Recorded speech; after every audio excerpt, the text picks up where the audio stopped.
Welcome, everyone. Thank you for joining us today. So, we live in a world where I guess AI can compose music, it can clone us, where people live in the metaverse, um, and where really jurisdiction is now becoming a lot more fluid. So, I'm here today with some amazing voices in the industry that I'd like to introduce, but we're going to really interrogate the future of IP. So, let me first introduce you to our speakers. I have Anatola Araba, if that's correct. She is a futurist, artist, and creative, working really at understanding and predicting the future, but also storytelling it. Thank you for joining us. I also have Andrew Staines. He is the Assistant Director General of WIPO, working not only in today's framework for IP, but also where the future may lead us in this sector. So, before we start, can I maybe have a show of hands? Who today knows what IP is?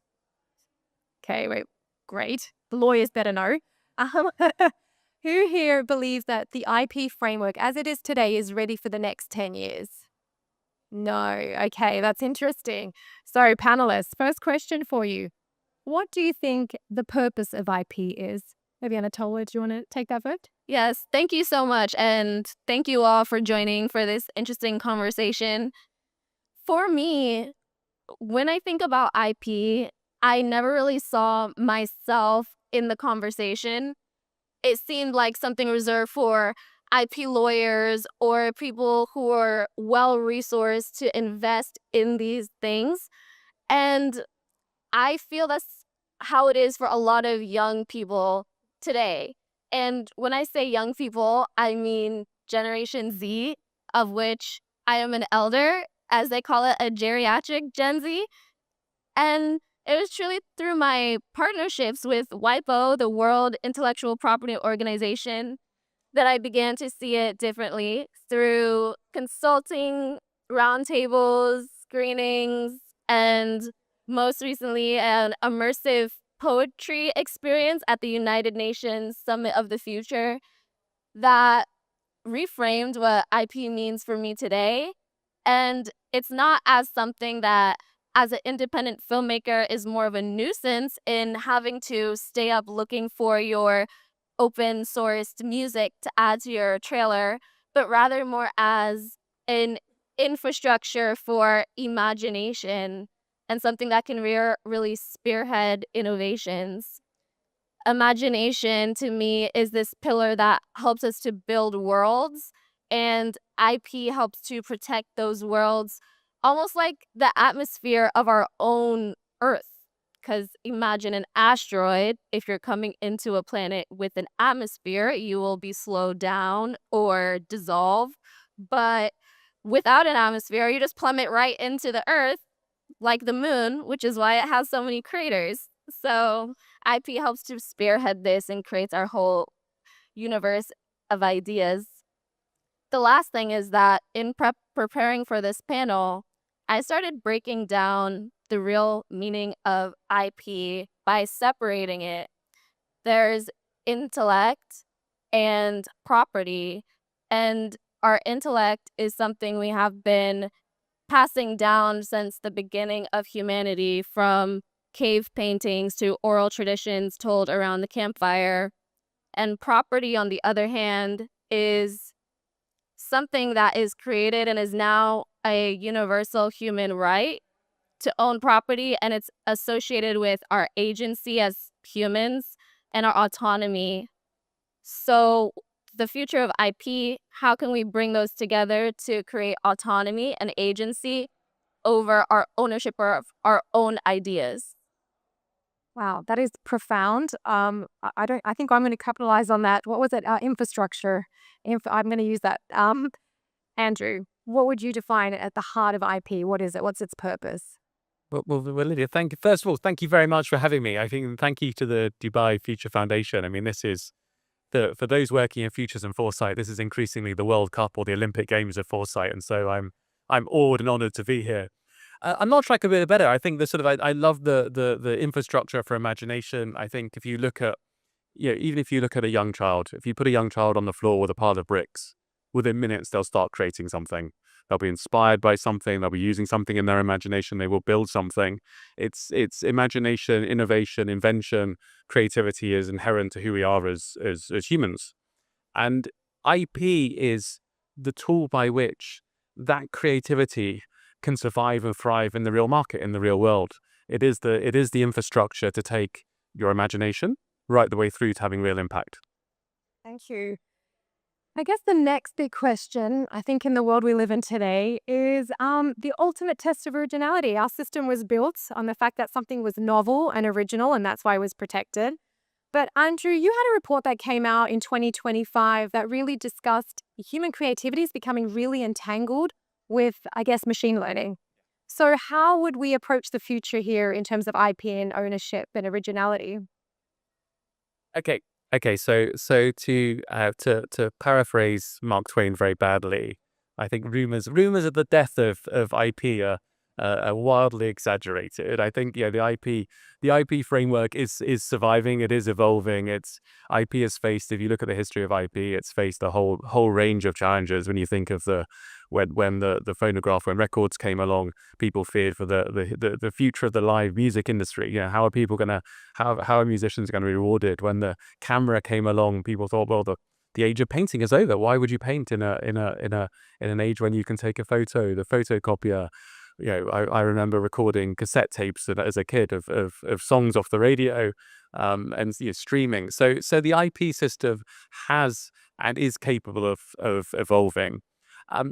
But this is a foresight seminar, and so we did a report earlier this year. We explored with experts what possible scenarios of the future might look like, and of course, one of the scenarios they painted was very similar to that you highlighted, which is a world in which AI-driven creativity is really prevalent, in a world perhaps where every movie we watch is fine-tuned around our own emotions. You can imagine a film where I like a happy ending on the film, and so therefore the sort of when it shows me a film, it'll come up with the right ending. They'll send me away with a smile. Someone else that might like a more complex ending will get that. Someone in a bad mood that needs cheering up will get a happy ending, all created by AI. So you can picture these futuristic worlds where AI allows a whole range of fairly bespoke creativity. And I think in that, humans will remain integral. None of that is going to happen without humans. I think, when we talk to experts in our Pathfinders report we produced earlier this year, we looked at copyright, and the views they said, well, in that scenario, copyright would need to evolve to think much more about human intention. What was the intention? What was the thinking behind it? What was the context by which this was put together? Copyright will need to reflect that broader range of factors, as well as, if you like, that moment of fixation when something was put down. The final thought, I think, is one where, for those in the creative world, when we fear the rise of AI, if I put it that way, and then of course AI can provide a whole bunch of useful tools for creators, but I also believe that when you look at, say, music, AI at the moment is still a fabulous replicator. If you feed in classical music, it can probably produce a very compelling and thought-provoking piece of classical music. But can it make the leap from classical music to country music to punk music?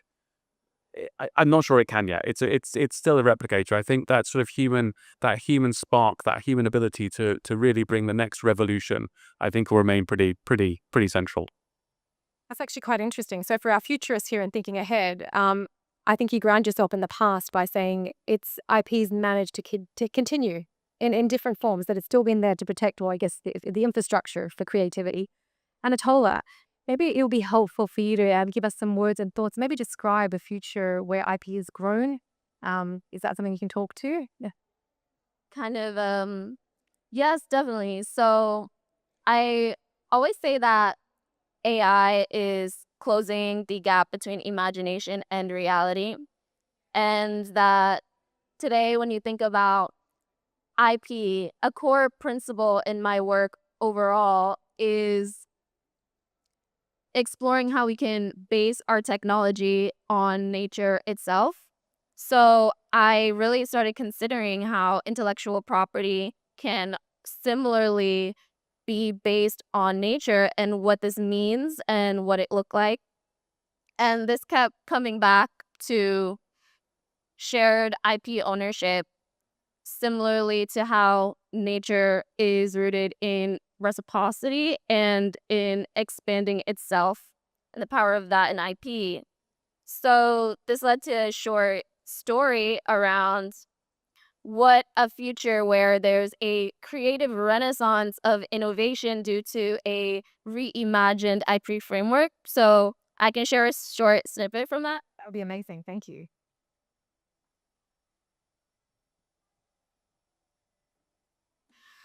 We call it the Commons of Quantum Curiosity, a living map of human creativity where innovation isn't owned but grown, a flourishing garden of inventions, prototypes, and insights. Because one mind can move mountains, but many minds can move worlds. Here, AI doesn't replace us, it reflects us, closing the gap between imagination and reality and strengthening the way we think, connect, and learn. These commons are designed to be based off of nature to safeguard innovation. Like a living cell, IP becomes our membrane, a thin layer that protects, connects, and allows everything inside to move as one. Creativity becomes the nucleus, our control center where the DNA of innovation expands. Just as cells replicate through mitosis, our shared IP ownership allows our ideas to split and to scale, becoming something much greater than ourselves. And in this way, one invention proliferates into a global web of transformation. So, when I first started thinking of shared ownership, I remember I was in a conversation in Stockholm, Sweden, screening a short film that I made about AI and bias. And one of the students raised their hand and asked me if I had open sourced my film. And I remember thinking, why would I do that? I just spent so much work, time, and effort making this perfect, and I don't know what you're going to do with it. But then I realized the power of these Creative Commons and shared intellectual property, and how space agency like NASA, the importance and meaning of how they open source a lot of their research, their images from their missions, and 3D models so that it can be built upon. And same with large museums and institutions like the Met and the Smithsonian that put images of their collections on the Creative Commons so that everyone has access to this archive of history and artifacts. Just as public spaces are important to cities, the public domain of intellectual property is important for our collective consciousness. Blown away, honestly. And I think it really nicely ties into the next topic we're talking about, which is, I guess, the new monopoly, right? This common good and the ownership of being like sharing ownership rights, etc. And we saw a lot of change happening with COVID and the pandemic. A lot of things for public health being redesigned. I guess a question maybe to Andrew and then a follow-up for you if you don't mind, Anatola. We built patents in an era where there was, I guess, industrial revolution. We had machines and, now we're kind of moving into this new era of IP. Are we looking at adaptive patterns? Are we looking at a new future, common, shared IP analogies, growing IP for a change? Well, this may not surprise you, but I think my initial first reaction would be, I think in a world where you do have the idea of Creative Commons, of greater sharing, IP becomes more, if not less relevant than ever. Because I think it's very much back to your point, Anatola, which is it's IP fundamentally is about respecting the values and wishes of the creator. If in many cases the creator wants to go away and wants to use their creation to generate an income, to generate an economic return, a stronger society, to create jobs. In many cases, the creator, the innovator, wants the invention to be built on straight away.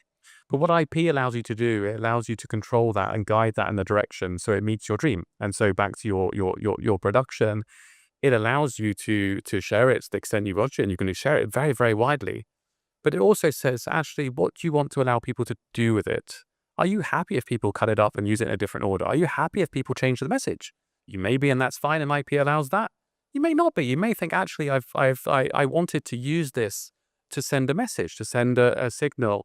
I don't want someone to come and use it in a way that is fundamentally against the values of what I believe. So I think in this sharing economy, IP is more important, if not less.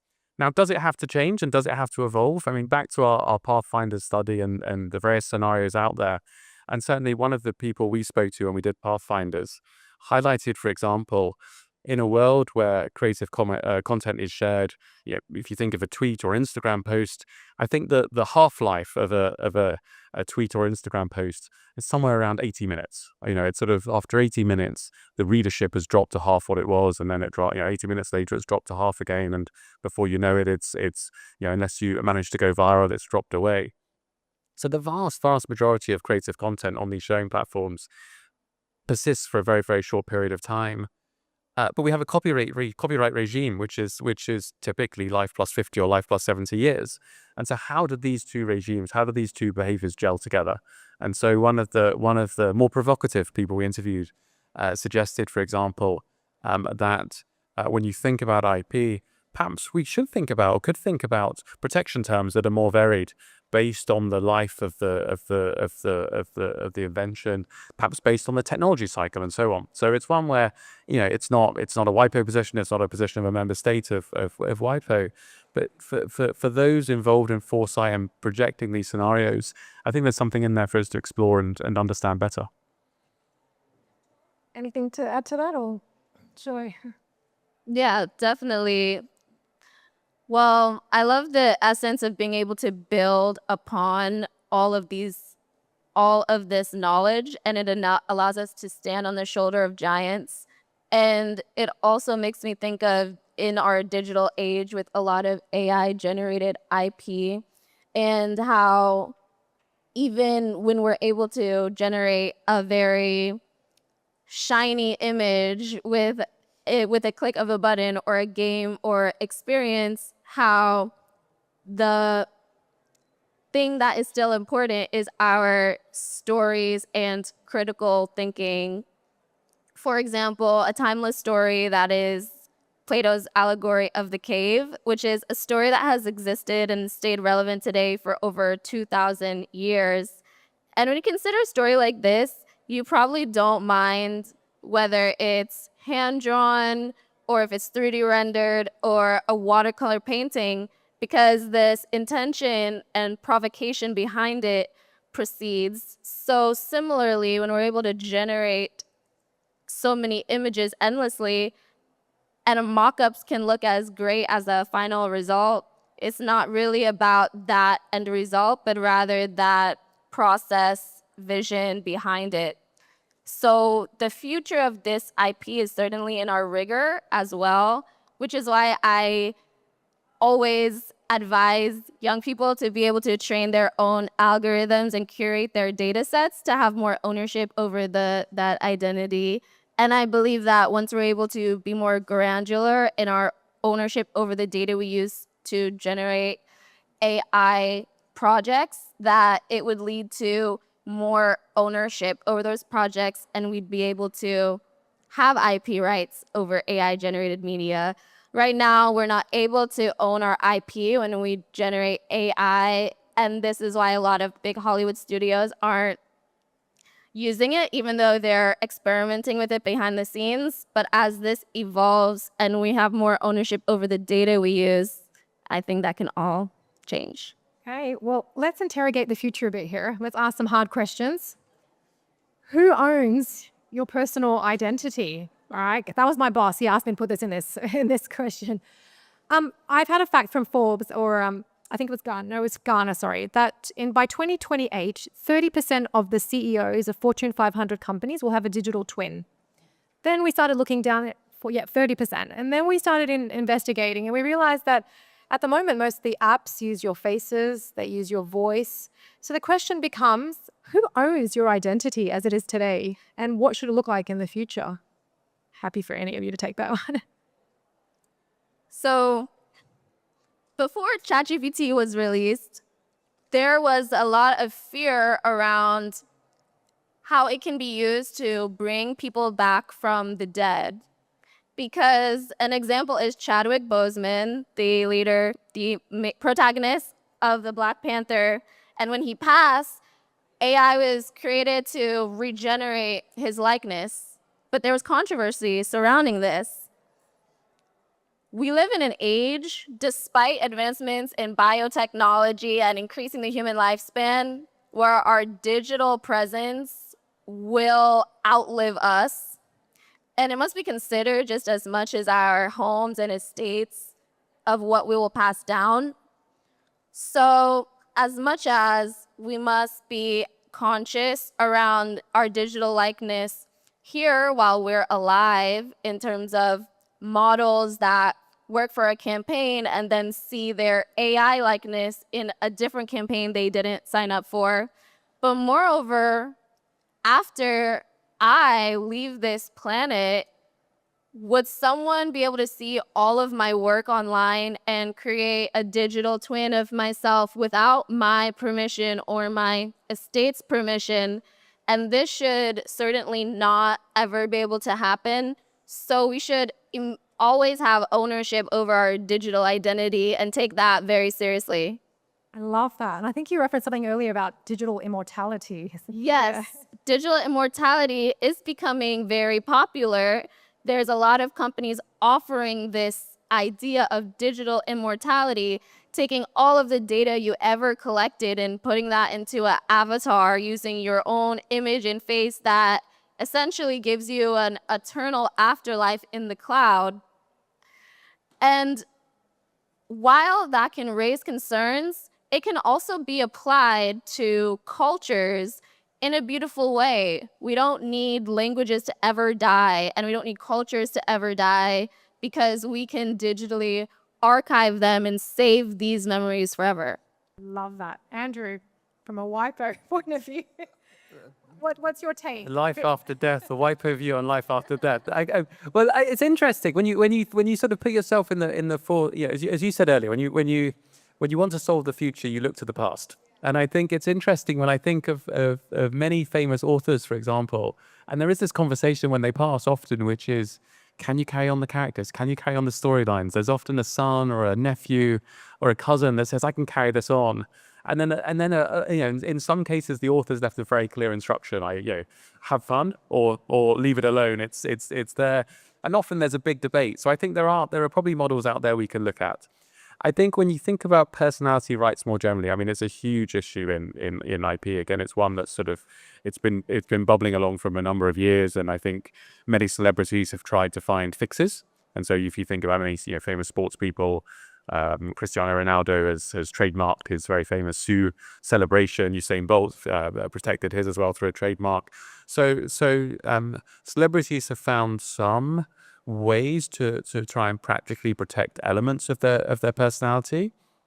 I think what's becoming more profound is, and people are starting to question, is do at some point we need a new type of IP rights for a personality? And I think that's one, again, if I talk to my member states, I get a very wide range of views, but certainly some member states are starting to experiment and try. And so Denmark, for example, passed a law recently, I think it comes into effect at the end of this year, start of next year, which tries to give a right under copyright, under the umbrella of copyright, to try and give a personality right whereby someone can protect their facial expressions, their look, their mannerisms, their tone of voice, can bring that together and use it to control, as you said, what and how people can do. So I think there are models out there. It's starting to evolve, but I mean, I couldn't agree more. It's so fundamental to who we are, but it's important we try and solve it.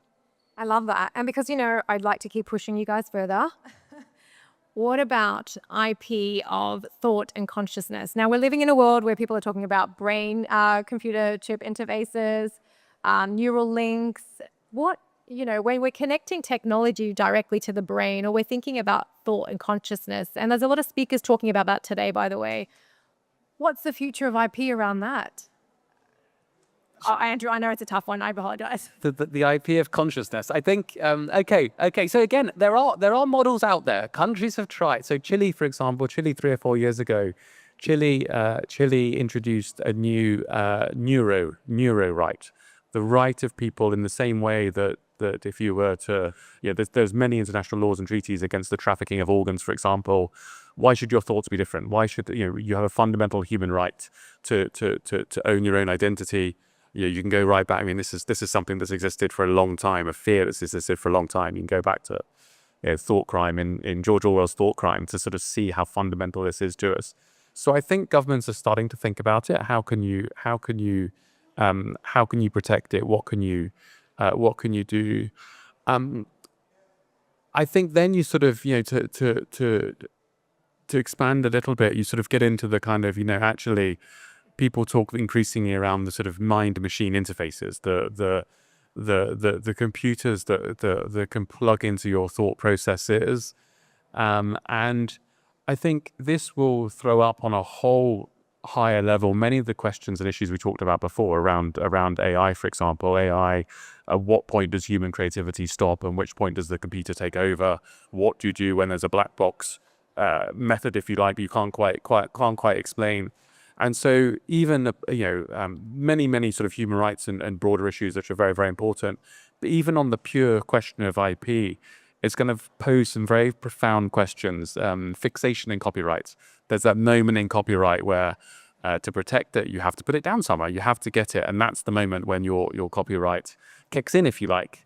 How does that work when creativity could be, if you again to play with scenarios, if creativity is a mind-machine interface where it's iterative, where it's going back, where you're not quite sure there's a final product, and some of it comes from your consciousness, but perhaps some of it doesn't. Where's the point of fixation? How does copyright work in a world where creativity is more iterative and more continuous? Adding on to this exploration, I know that researchers in UT Austin had been exploring large language models that are able to decode brain waves, essentially moving towards the reality of reading the human mind and what happens when our thoughts and the brain waves that are triggered in experiences we go through are able to be transparent and decoded. But similarly, just as IP is the infrastructure of imagination, it really brings to question to me who owns the imagination, since what we imagine is created through what we experience, our memories, and what we were told in a story. And our culture today has so many stories that do showcase grim and dystopian views about the future, which leads to a lot of passivity and a lack of hope. Today, 80% of Americans don't believe that their children will be economically better off than they are. And the majority of a UK study found people don't feel they have the autonomy to shape their governments or democracy. So if we're able to control these inputs that are creating this imagination, we would also be able to shape a more hopeful consciousness, because who owns the imagination owns the future, and we're all here to explore how to foster better futures. Look, I think at this point, these are the questions we want to ask ourselves when we look at the future. And these are really insightful, commentary around the topics. And we'll never have a consensus or an answer today. I think these are meant to be thought-provoking. But if we move from Earth, we go up to space, because why not? I think one of the things we've been looking at is 7,500 patents recently filed referencing space technologies as an example. And yet I think there's no consensus on who owns IP in the orbit, or, when it's created. Maybe there is, I might be wrong, but as far as I understand, there hasn't been any consensus there. And if we're looking at fluid economies and digital, the borders are kind of being more blurred now. What would you say, should we apply earthbound rules? Should we apply earthbound rules to space? Should we look at it more differently? Would love to have your insights on that. Do you want to go first? You have art in space, so therefore you. I think. I can't. I cannot beat. I can give legal principles and ideas. Fine. But I can't beat art in space. Anatola, please. Please do tell the audience. Tell the story. Yes. Tell the story. Thank you. So in 2022, I made a 3D animated short film called Afro Algorithms. It told the story of the world's first AI leader who found missing information was missing from her data bank and the need for diverse data in algorithms. And in 2024, the project made history by being sent to space on NASA's first moon mission since 1972. And the process was that it was accepted into an innovative museum that collected artworks and cultural artifacts and uploaded it into an indestructible nickel disc that was bolted to the side of a rocket ship, the Odysseus lunar lander by Intuitive Machines, that was sent to the moon and landed. And this, considering that this project is a form of IP in space and inhabiting the culture of space, it leads me to wonder how IP can shape space culture. Because I've also spoken with NASA around how they're considering telling our story of living and working on the moon as they plan for the Artemis 1 through 5 missions, which result in a permanent lunar space station, as well as a permanent lunar base in the South Pole. When it comes to space, there's engineering and important considerations such as how to breathe and survive. And then there's also how we'll feel up there and the kind of quality of life that astronauts will have, and entertainment and culture and creativity is all a part of that. So when I think about the IP that will shape the future of space, I really hope that it's a vibrant one and a diverse one and one that is really creative. I mean, yes, I'm blown away, Andrew. I'm blown away too. But to frame the question is your piece of art protected as it heads off into space by IP law? I think the answer, if you'll excuse the pun, is it's a bit of a black hole there at the moment in terms of IP in outer space. It's been a topic that sort of it's one of these cyclical topics. It was, I think, space travel, I think, had its age with the first missions, and then I think as humans sort of focused back on Earth, it died down. And again, with the increased desire to make humankind an interplanetary species, you see these conversations bubbling up again. The conversation around IP protection in space. In general, there's not much out there. I think the model that's probably most interesting is the International Space Station. That's the one that jumped out to me. So the International Space Station is, as you probably know, a sort of series of modules that's glued together, and each module is a different economy. A different economy is running each module, and so the overall project is a very extremely collegial scientific project to keep this thing orbiting the Earth. But the parties have agreed, and some have incorporated it into their law, that inventions, creations on the ISS are protected as if they were in the territory of the country back on Earth. So there are sort of models out there, albeit more bilateral, plurilateral understanding type models.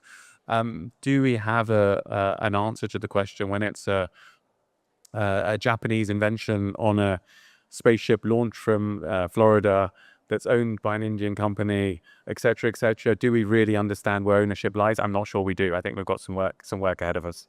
Can I just ask a follow-up question on that? Then if you had to reimagine the future, right, for space and new frontiers and, genetics, and people are talking about who owns my molecules, who owns my DNA. Is there any ideas you have around that? Is there anything where you not necessarily wipe your hat, but what you see the future of IP being? Is it more shared, common? Do you build upon each other's work, or do you still try and apply Earth's rules a little bit in those areas that are unknown yet? I think again, I mean, it's hard to be Earth. We've got a lot to learn from. I think for thinking of this summit this week, I think for me what's really interesting, and I think the in a way is a call to action for futurists, for those professionals in foresight, which is when you look at these issues historically, we've traditionally put them in baskets, and we've looked at an issue and said this is an IP issue. That's for the IP team to deal with. Bioengineering, that's an ethical issue. Send it to the ethics team. Your personal DNA privacy. We have a data privacy officer. Let's send it to the DPO and let them solve it. Cybersecurity. How do we protect all this stuff? The legal team. They've all very much sort of worked in silos, and the issues have sort of landed with one team, and it's been theirs to own and deal with. And I think when you look at issues like biochemistry, space, even rights around personal image consciousness, I think that world no longer fits. And I think that we need a fusion of all of those skills. The answer is not going to come from the law or ethics or the technology side alone. It's going to have to be a fusion of all three. And I think this is why events like this are so brilliant, because they bring people together, and perhaps Futures and Foresight people is that community that can help really drive and enable that fusion. So I'm mindful of time, so we'll wrap it up. I'll just have one final question before we do. I guess, Anatola, what's one thing you'd like the audience to walk away with, one truth around IP?